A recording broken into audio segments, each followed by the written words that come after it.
যে নেতা আমাদের মাঝে নেই, তাকে অন্যায়ভাবে মিথ্যা মামলা দিয়ে বিদেশে নির্বাসিত করা হয়েছে, আমাদের নেতা তারেক রহমান, তিনি এই আন্দোলনে সর্বাত্মকভাবে সহযোগিতা করেছেন প্রতি মুহূর্তে এবং এই ফ্যাসিস্ট বিরোধী আন্দোলনের নেতৃত্ব দিচ্ছেন। তাকেও অবিলম্বে দেশে ফিরিয়ে নিয়ে আসার জন্য আমরা সব রকম ব্যবস্থা গ্রহণ করেছি। ইনশাআল্লাহ সেটা আমরা সফল হব।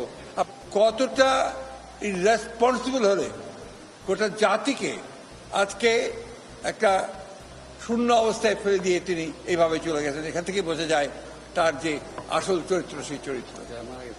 আজকে আমি শ্রদ্ধা জানাতে চাই, প্রাণ ভরে আমাদের শ্রদ্ধা নিবেদন করতে চাই সেই সমস্ত শহীদদের।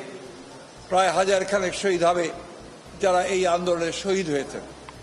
আমি আবারও আমার শ্রদ্ধা, আমার অভিবাদন, শুভেচ্ছা জানাতে চাই আমাদের বীর সেনানীদেরকে, এই ছাত্রদেরকে যারা আজকে এই অসম্ভবকে সম্ভব করেছেন। আপনারা জানেন যে দীর্ঘ প্রায় 16 বছর আমরা এই স্বৈরাচারী সরকারের বিরুদ্ধে সংগ্রাম করছি, লড়াই করছি। ইতিমধ্যে তারা আমাদের দেশনেত্রী বেগম খালেদা জিয়া, আমাদের চেয়ারপারসন, তাকে অন্যায়ভাবে সাজা দিয়ে তাকে কারাগারে পাঠিয়েছে। আমাদের হাজার হাজার নেতা কর্মীকে তারা অন্যায়ভাবে সাজা দিয়ে জেলে দিয়েছে। আমাদের প্রায় 60 লক্ষ মানুষের বিরুদ্ধে তারা মিথ্যা মামলা দিয়েছে এবং অকথ্য নির্যাতন নিপীড়ন চালিয়েছে এই হাসিনার সরকারের যারা দায়িত্বপ্রাপ্ত ছিলেন বিভিন্ন বিভাগে। আজকে অর্থনীতিকে ধ্বংসপ্রাপ্ত করেছে, রাজনীতিকে ধ্বংস করেছে, সব মিলিয়ে দেশকে তারা ধ্বংস করে দিয়ে চলে গেছে। আল্লাহর কাছে অশেষ শুকরিয়া আদায় করি যে আল্লাহর অশেষ রহমতে আজকে এই ভয়াবহ দানবের হাত থেকে জাতি, দেশ আজকে মুক্তি পেল। আজকে আমি ধন্যবাদ জানাতে চাই দেশপ্রেমিক সেনাবাহিনীকে যে তারা আজকে উপযুক্ত সময়ে পদক্ষেপ নিয়েছেন। পদক্ষেপ নিয়ে তারা আজকে এই আমাদেরকে সমস্ত রাজনৈতিক দলগুলোকে তারা আজকে এখানে ডেকে নিয়ে এসেছিলেন আলোচনা করার জন্য। তারা যারা আন্দোলনের মূল নেতা, ছাত্র নেতা, সমন্বয়, তাদের সঙ্গে কথা বলছেন, কথা বলে নিয়ে এসেছেন। তারা রাষ্ট্রপতির সঙ্গে আজকে কথা বলে কতগুলো মৌলিক বিষয়ে সিদ্ধান্ত হয়েছে। সেই সিদ্ধান্ত প্রথমটি হচ্ছে সেটা হচ্ছে যে পার্লামেন্ট ভেঙে দিয়ে অতি দ্রুত একটি ইন্টারিম গভর্নমেন্ট, অন্তর্বর্তীকালীন সরকার গঠন করা হবে নির্দলীয় সরকারদেরকে নিয়ে।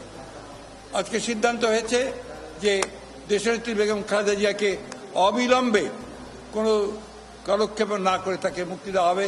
সেই সঙ্গে মুক্তি দেওয়া হবে সেই সমস্ত নেতা কর্মী, ছাত্র নেতা যাদেরকে অন্যায়ভাবে গত 1 জুলাই থেকে বন্দী করে রাখা হয়েছে, তাদের সকলকে মুক্তি দেওয়া হবে। রাজনৈতিক কারণে যাদেরকে বন্দী করে রাখা হয়েছে মুক্তি দেওয়া হবে সেই সমস্ত মানুষদেরকে যারা অন্যায়ভাবে কারাগারে আটক হয়ে রয়েছে। সিদ্ধান্ত হয়েছে যে এখন এই হাসিনার পালিয়ে যাওয়া পদত্যাগের পরে যে অবস্থা সৃষ্টি হয়েছে, সেই অবস্থা, বিশেষ করে আইন শৃঙ্খলা পরিস্থিতি যে অবস্থা সৃষ্টি হয়েছে, এই আইন শৃঙ্খলা পরিস্থিতিকে নিয়ন্ত্রণে আনার জন্য সমস্ত রাজনৈতিক দলগুলো তারা কাজ করবেন, ছাত্র নেতারা কাজ করবেন, ছাত্ররা কাজ করবেন। আমি আজকে আপনাদের মাধ্যমে এই আবেদন জানাতে চাই সমগ্র দেশবাসীকে যে আসুন, আমরা একটা বড় বিজয়, বড় সাফল্য অর্জন করেছি। সেই সাফল্যকে ধরে রাখতে আমরা যেন আবার সেটাকে অন্যদিকে প্রবাহিত না হয়, সেই জন্য নিজেরা সংযমের পরিচয় দেই।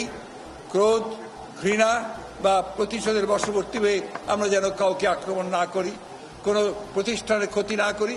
বিশেষ করে আমাদের যে সমস্ত বন্ধুরা, ভাইয়েরা আমাদের সঙ্গে আছেন, আমাদের ধর্মীয়ভাবে তারা যা সংখ্যালঘু, তাদের উপরে কোনো যেন আক্রমণ না হয়, তাদেরকে প্রোটেক্ট করা, তাদেরকে রক্ষা করা কিন্তু আমাদের পবিত্র দায়িত্ব। তাই আপনাদের মধ্য দিয়ে আমি আমাদের দলের সকল স্তরের নেতা কর্মীদেরকে আবেদন জানাতে চাই যে আপনারা সবাই নেমে পড়ে এই ভয়াবহ যে প্রবণতা দেখা দিয়েছে, এই প্রবণতা থেকে দেশকে রক্ষা করুন। কাউকে সেই সুযোগ নিতে দেবেন না যে সুযোগে দুর্বৃত্তরা বা দুষ্কৃতিকারীরা অন্যের উপরে আঘাত আনবে। এই অনুরোধ আমি দেশবাসীকে জানাতে চাই যে আসুন, আজকে জাতির এই ক্রান্তি লগ্নে আজকে আমরা সামরিক বাহিনীকে সহযোগিতা করব, একই সঙ্গে আমরা নিজেদেরকে ঐক্যবদ্ধ করে এই দেশকে রক্ষা করব এবং সমস্ত অন্যায় অত্যাচারের প্রতিবাদে আমরা আবার ঐক্যবদ্ধ হয়েছি। এই ঐক্যকে দৃঢ় করে রেখে দেশকে আমরা দেশের শত্রুদের হাত থেকে, বাইরের শত্রুদের হাত থেকে আমরা অবশ্যই তাদেরকে রক্ষা করব। এটাই হচ্ছে আজকে আমাদের সবচেয়ে বড় আবেদন আপনাদের কাছে।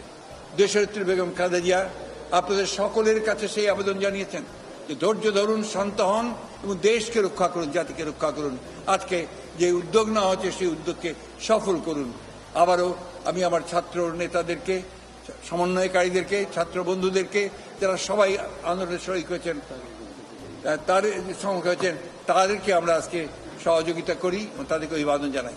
সেই সঙ্গে আমি আবারও এই কথাটা আবার আপনাদের মধ্যে তুলে ধরতে চাই, যে নেতা আমাদের মাঝে নেই, তাকে অন্যায়ভাবে মিথ্যা মামলা দিয়ে বিদেশে নির্বাসিত করা হয়েছে, আমাদের নেতা তারেক রহমান। তিনি এই আন্দোলনে সর্বাত্মকভাবে সহযোগিতা করেছেন প্রতি মুহূর্তে এবং এই ফ্যাসিস্ট বিরোধী আন্দোলনে তিনি নেতৃত্ব দিচ্ছেন। তাকেও অবিলম্বে দেশে ফিরিয়ে নিয়ে আসার জন্য আমরা সব রকম ব্যবস্থা গ্রহণ করেছি। ইনশাআল্লাহ সেটা আমরা সফল হব। আপনারা সবাই ধৈর্য ধরুন, শান্ত থাকবেন। আপনারা সবাই ভালো থাকুন, সুস্থ থাকুন।